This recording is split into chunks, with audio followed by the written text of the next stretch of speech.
Director এবং sponsor share holder marketer banking. গত 2 বছর আগে এই আউটলেটের উদ্বোধন হয় এবং সেই উদ্বোধনী অনুষ্ঠানে স্যার ছিলেন। আমরা আশা করি স্যারকে পাশে নিয়ে আমরা একযোগ পূর্তি অনুষ্ঠানও করব সবাইকে সাথে নিয়ে। এটা আমার একটা আশা ছিল এবং সেই অনুষ্ঠানে আমরা আবার একসাথে হব। সেই আশা ব্যক্ত করে আমি বক্তব্য দীর্ঘায়িত করবো না। এই জামিতা বাজারের আউটলেট হওয়ার পিছনে স্থানের অবদান সবচেয়ে বেশি, কারণ একটা বড় রিকমেন্ডেশন ঠিকানা আউটলেট। বাংলাদেশে বর্তমানে মার্কেন্টাইল ব্যাংকের 187টা আউটলেট আছে। অলরেডি আমরা 50-এর বেশি জেলা কভার করে ফেলেছি। কিন্তু প্রথম যখন আমরা দেই, যেহেতু মার্কেন্টাইল ব্যাংক একটা রেপুটেড ব্যাংক এবং স্বনামধন্য একটা ব্যাংক, তো আমাদেরকে খেয়াল রাখতে হচ্ছিল আমরা প্রথমে দেওয়ার সময় অনেক স্ক্রিনিং করে, অনেক স্ক্রুটিনি করে, পরীক্ষার যাচাই বাছাই করে আমাদের দিতে হয়েছে।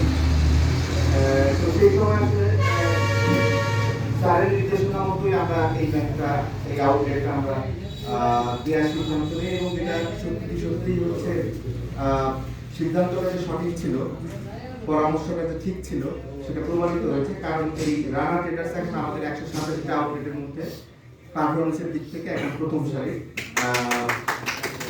সবকিছু মিলিয়ে সরকার মিলিয়ে আসলে সব দিক বিবেচনা করে 3 নম্বরে আছে বাংলাদেশের মধ্যে। 3 নম্বরে থাকার একটা কারণ আছে, সেটা হচ্ছে আপনারা জানেনই যে এই আউটলেটটা কিন্তু শিফট করে একটু শিফটিং এর ব্যাপারটা সময় নষ্ট হয়েছে অনেক। তা না হলে আমার মনে হয় 1 নম্বর থাকারই কথা ছিল। তো হোপফুলি পরের বছর যখন আমরা আবার একসাথে হবো, তখন যেন আমি বলতে পারি, এটা রিকোয়েস্ট ছিল আপনার কাছে, আমরা সবাই মিলে কাজ করে যেন বলতে পারি যে মার্কেন্টাইল ব্যাংকের যত আউটলেট আছে, শুধু তার মধ্যে 1 নম্বর না, বাংলাদেশের যত আউটলেট আছে, যত এজেন্ট ব্যাংকিং এর আউটলেট আছে প্রায় 25,000-এর মতো, সো সেই আউটলেটগুলোর মধ্যে এই রানা ট্রেডার্স 1 নম্বর, যাতে করে জামিতা বাজারের নাম উজ্জ্বল হয়। এটা আমাদের আকাঙ্ক্ষা, আশা। তো আমরা পাশে থাকার অঙ্গীকার করছি। আর আমার কলিগ আসলে সবকিছু বলেই ফেলেছেন, আমি আর ডিটেলে অত কিছু বলার নেই। শুধু বলবো যে আমরা একটা জিনিস আইডেন্টিফাই করতে পেরেছি, চিহ্নিত করতে পেরেছি যে এখন মানুষ আসলে বাংলাদেশের মানুষ ধর্মভীরু, ধর্মপ্রাণ।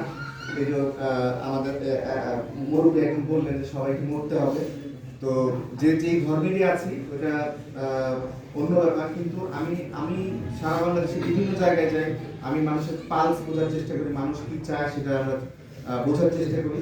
সেই ধারা সেই চিন্তা থেকেই গত ডিসেম্বরে আমি নিজে উদ্যোগ নিয়ে আমার ম্যানেজমেন্টকে বোঝাতে সক্ষম হয়েছে যে মানুষ এখন ইসলামী ব্যাংকিং চায়।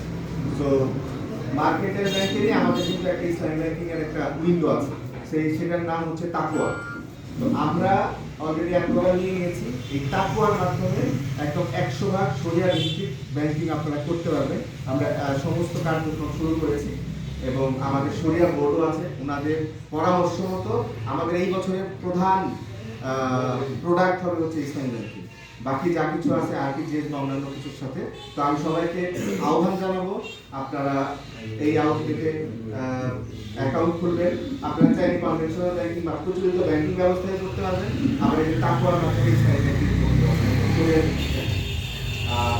তো আমি আর বেশি বক্তব্য নির্ধারিত করবো না।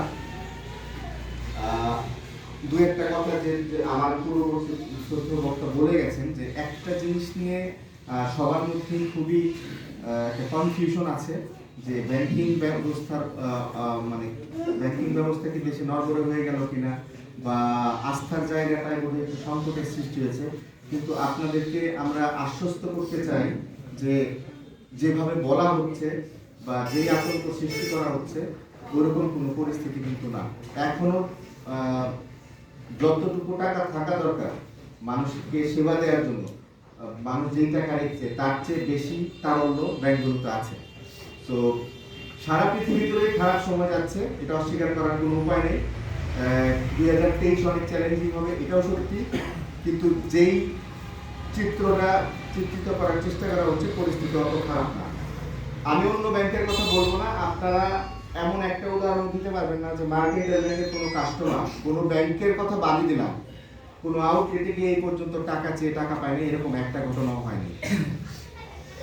আবার আমি অন্য কোনো ব্যাংকের নাম না নিয়ে বলছি, 23 বছরে মার্কেন্টাইল ব্যাংকের একটা দুর্নামের ঘটনাও আপনারা কেউ দেখতে পারবেন না। আপনারা পত্র পত্রিকা নিউজ সবকিছুই পড়েন। এই জামিরটা আউটলেটের 2 বছর পার হয়েছে, একটা কাস্টমার কমপ্লেনও আমাদের কাছে যায়।